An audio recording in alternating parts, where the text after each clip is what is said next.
Okay everyone, welcome. I'm going to do a quick stock market technical analysis video.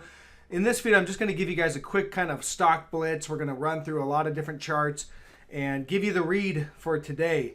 Has anything technically changed? Are we starting to see anything where we need to, be concerned or take different positions? That's what I'm going to point out in this video. And everything that I see. Everything in this channel and this video is just my opinion, not trading or financial advice. Also, if you're new, give me a thumbs up. And if you want to learn how to use technical analysis to read charts and really learn a skill set to help you, really make better trading decisions, then take my course. It's a $99 course for about 5 or 6 hours worth of pretty quality training. Well worth the value. Link is in the description below. Let's start out here with the NASDAQ futures. All right, what's going on here in the futures? You can see today ramped it up to this downtrend line and failing, selling off. So look, we're still in a downtrend. Here's the NASDAQ futures. Hot, we got a reaction, rejected, hit it here, rejected, and we're hitting it again. So there's, again, nothing's changed technically. There's no breakout. There's no, we're still in a downtrend. All right, that's plain and simple. Here's your SPY futures. Now, these are just kind of, hitting resistance. You can see back here right around this 38.96.25. That was support all back through here. Then we broke, and you can see popped it, resistance, and where we are, we're right there. So again, no breakout. This is not the price action that you say, okay, this is a definitive breakout. Now, if we start to break higher from here and it looks convincing, then that would be a breakout. But as of right now, that's not a convincing breakout, all right? You don't break above, fail, break, fail. It's just, struggling to move higher. So something to look at there. And here is your small cap futures, your RTY. You can see resistance right here at this 2304. Tagged it here, it was resistance, and we popped right back up to it, and so far that's proven to be resistance still. So no breakout. Okay, so now that we know that futures don't have a breakout, what are the indices doing? Triple Qs. All right. So we have this downtrend line. This is the, again, Qs is in a downtrend. It's obvious. Until that changes, we are in a downtrend. So here is the, we're making a series of lower highs right there. And you can see, today they just popped it right up there and made a new lower high and lower lows. All right, so clear downtrend. Right now we've got some support right here at 311. And you can see after tagging that trend line resistance, it sold off. And now it's just kind of hanging out above this 311. Hasn't broken down, but there's no breakout. So we need to see where this thing wants to go. As of right, a break above this downtrend line would be bullish. A break back below 311, 311.20, 311, and get that hourly close would be bearish. And that's it. We'll have a decision on one of these directions here pretty soon. There's not that big of a range here. I suspect we'll probably just kind of go sideways today and stay within this range, and then we'll start to, we'll probably get a decision on where this wants to go next by the end of this week. So that's really it.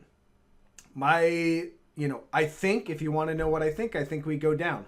All right, we're in a downtrend. We had a big, if I look at the daily, we had a big negative divergence on the daily that had been building for months. All right, so this usually means the bigger the divergence, the bigger the move typically when you break trend.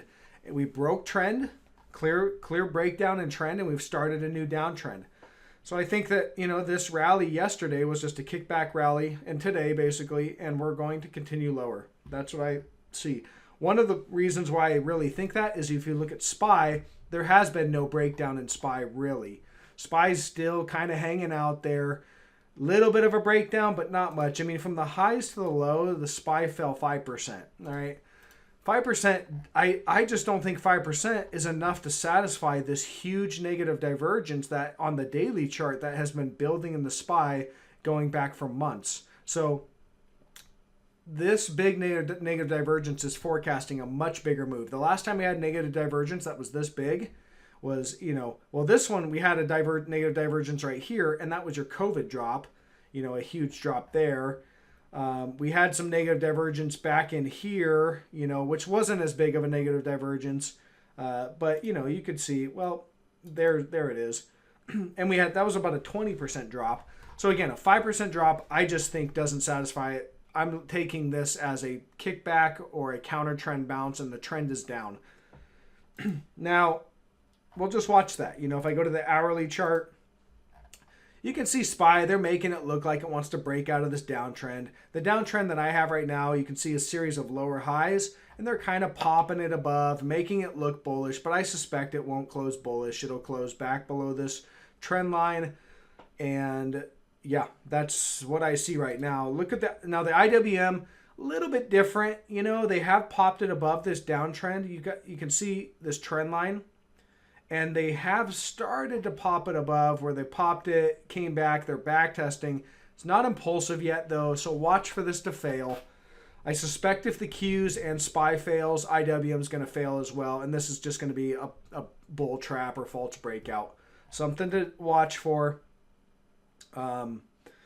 Now, if they run up, one thing to note on the daily on IWM, if they run up and make it just a little bit higher, just above this 230, 36 area, make a little a new high, maybe even hit this trend line all the way up here at 234. That trend line comes all the way back. If you look at the weekly chart, that's your bull market trend line coming off the 2009 lows. Held support all through here, broke, and then we've been back testing it. So we could back test it again. If we do back test that anytime soon, it's going to be a negative divergence back test. So keep an eye on that. It'll look something like, let me just mark it out. It'll look something like this, where you'll make a trend, something like that. And you'll put in negative divergence while making a new divergent high. So I would put a high probability that will be the high if it's going to do that. And probably a good area to short the IWM would be up there if it's going to do that. Otherwise, look for it to break down. Look at TLT. Nothing's changed in TLT. There's no technical change. So to think that tech is just all of a sudden going to start rallying, tech started to sell off because TLT was starting to sell off and interest rates started to rise.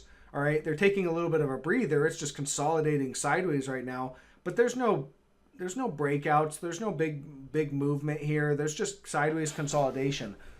So until you see a change in posture on the TLT, I would say interest rates are still going to go higher and TLT is still going to sell off. So watch for that. I don't see a technical change there. In general, I don't see a technical change across all markets. I still see, you got to go with the trend when there's no technical change. And the trend right now is clearly down, at least in the short term. Gold hanging in there, kind of hanging tough. We did have that bullish engulfing yesterday and getting a little more follow through today. Nothing impulsive, but the day's still young. So watch for how gold behaves. I suspect gold's going higher. That's what the chart tells me it's going to do. But we could make a new low. That's possible too. There's no bullish divergence on this gold chart on the daily. So on the, I don't see it there. Now, if you look at the hourly, we have it on the hourly, here it is. Clear bullish divergence on the hourly right there. So each one of these new lows has been a divergent low on the hourly. So we have bullish divergence. Is that enough to, for us to start moving higher? Well, we'll have to see, but I'm seeing signs that gold is, kind of bottoming out and going to start moving higher. Okay, let's run through some of these stocks. Apple, no technical change, right? We just got this range, resistance right about 125.50, support right around 118.50, and just stuck in the range. Nothing else is going on. We did have a breakdown, so there is a sell signal, and we are downtrending. So I think it's very likely. One other thing to point out about Apple, which is interesting, you got the 200-day moving average sitting right down here at 114.50 or so. We haven't tagged that yet. So we had this, big negative divergence right there on Apple on the daily chart. See it on the RSI and the PPO, momentum dropping off.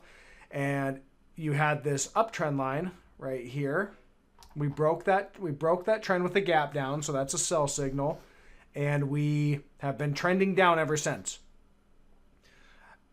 There was a rally the other day, but yesterday, but not really off of anything. So I think, I don't see a reversal, basically. I still see this as a downtrend. There's no signal that tells me, okay, rally, that's the end of the drop. I don't see it. So until we start to see that stuff, the one thing that you could say is, yes, there is some bullish divergence on the hourly chart on Apple right there. Okay. So that it's there. All right. You do have some bullish divergence on the hourly, but is that enough to satisfy, this was a divergent low on the hourly, but again, that's just the hourly time frame. So maybe we get a bounce up to the top of the range, 125.50, but is that enough to satisfy this daily chart and the more technically significant breakdown that we've had on this daily chart and this big negative divergence on the daily? I don't think so. I think we're likely at least going to tag the 200, but probably go a little bit lower. Let's move on to Microsoft. No change on Microsoft. 227.80, waiting for a break of that. Until then, it's just, consolidating sideways. Amazon, same deal. Amazon's done nothing for, 9 months. So waiting for a break of 2,930. A significant break with a daily close below that. Until then, I just see sideways action, just no change. Google, same thing. This was earnings, it gapped up and it's gone nowhere ever since, just sideways. So no change there. Looking at Snap, you'll see here, look what happened. We broke down sell signal yesterday. They closed it basically on a back test. Today they gapped it above the trend line and they're closing it, it's selling off. So I think Snap's heading down to gap fill all the way down here at $29. That's what it looks like as of right now. If you get the daily close back up here, back into the support line, right now it's sitting about 56.36. Then, maybe this was a false breakdown. But as of right now, just the posture, if I go to the hourly, you can see that, broke down, back test, breakdown, back test, and it's still weak. Look at where you open the day, here, ramp it up, but then sell off and you start to move lower. So this is not a confirmed breakout or a recovery. To me, this looks like a back test and we're heading lower. TAN ran up, got close to resistance at 97.66, didn't quite get there and continuing to just sell off. So again, just rejected at resistance. We just go through all these. They all look like they're getting rejected at resistance. Here's pins, they popped it up above resistance, but so far, back below, getting rejected. Redfin, Redfin's just, Redfin bounced off that support and, it's bouncing. So could run all the way up into a back test at 75.19 or could fail. Right now it's in the middle of the range, so it's kind of a no touch for me. PayPal. So look, PayPal again broke the bearish rising wedge off the March 2020 lows right there. Had a false breakout and now have broken down to the bottom and broke that support right here. See that blue line? That was your support. They broke it up here and made it look like it was all good, but that was a false breakout, low probability area, and now we're back below. So there's your sell signal. We're just kind of back testing. This thing likely going lower. Next sell signal would be on 220, a break at 225.50. That's your next sell signal, but you might as well just make it the lows right here of 220. We'll just call it 224. Otherwise, we could run up into a back test up at 261. Back tests are likely, objective areas to add or to short the thing is what I see from my opinion. Chewy, look. Chewy broke trendline support. When I go to the daily, look at Chewy. Here's your trend line right there on the daily. Nice clean trend line. You have big negative divergence right there. So all of this up here is divergent high price action, which is high probability of failing. You then look for the sell signal. Here's your sell signal right there when you break trendline support. And all we're doing is kind of back testing, still below resistance. I think it's very likely we're going lower in Chewy. Etsy, we ran up, hit resistance at 214.30, getting rejected. Now we're in the middle of the range. So again, this is just, we're just in the middle of this range here. All right, this is our range. Nothing's technically changed. I think it's likely, when nothing's technically changed, then you go back to the original pattern or the bigger pattern, which is this bearish rising wedge right here. You can see we had negative divergence towards the top end of the wedge. We broke, back tested. So here's the break of the wedge, back test, breakdown, a little kickback rally, but trend is a broken, the trend's broken to the upside, and the divergences tell me lower. So you stick with that when nothing technically changes. Stick with the original pattern. Peloton, back test to resistance, failing. Again, just roll through these. DraftKings is the one that looks strong. So I closed my DraftKings short earlier this morning. I had a half a position. No, actually, sorry. I had a full position on this one because I added it back yesterday at resistance. But as it was starting to ramp up and the rest were still rejecting and looking weak, this is the one that looks strong. So close this one for a small loss. Again, I'm not going to get them all right. This one I got wrong. And it's just, this one's doing its own thing. And probably based on the stimulus, everybody thinks that, everybody's going to gamble away the money, I guess. So, I'm done with this one. We'll just move on. Carvana, all right, bearish rising wedge, sell signal just the other day. Big negative divergence. So here's your sell signal, and all we've done is back test. Look at the back test. This is how you read these wicks. Today, they were recovering that support and then instantly sold off. And I'll show you there on the hourly. You'll see what this looks like. See? They bounce it above there, make it look like it's all good and recovering, and then boom, smash it back down. So again, that's a rejection of resistance. That's something that tells you we're likely going to continue to reject and continue to sell off. Carvana looks weak. Qualcomm, here's your resistance right there at 129.40. We ran down, hit the 200-day, back tested that resistance, popped above it, but we're now below it. So still below resistance. That's still holding. Zillow Group. Yeah, Zillow Group's in the middle of the range, so Zillow Group could run up to this 158.50 area, kind of a no touch in this area. If you want, I'd be looking at, shorting at resistance basically. Otherwise, you got another sell signal at the break of 133 area. NEO. So NEO recovered. NEO broke down and recovered this range. So right now, about $40 is your support, and your resistance is about 48. We're just in that range. So nothing, I wouldn't take action until I got near one of those levels. A break of the support is a sell signal, and a back test of resistance is a potential area to add a short. A break above resistance would be bullish, and you're going to probably run up into a full back test all the way up around $60. And that's how you play that one. Tesla. So Tesla, little bit of, all right. Tesla on the hourly, you can see we've got this downtrend line that we've been making, a series of lower highs and lower lows. This was the price action that happened today. They popped it above there and it failed and sold back down. So we're just testing resistance until you see a solid break above this and a close on the hourly. Then we're just back testing resistance, making, I think we're likely going to continue to make a series of lower highs and lower lows. So that's all I see on Tesla. There was some bullish divergence on the hourly right there. Let's look at the daily real quick.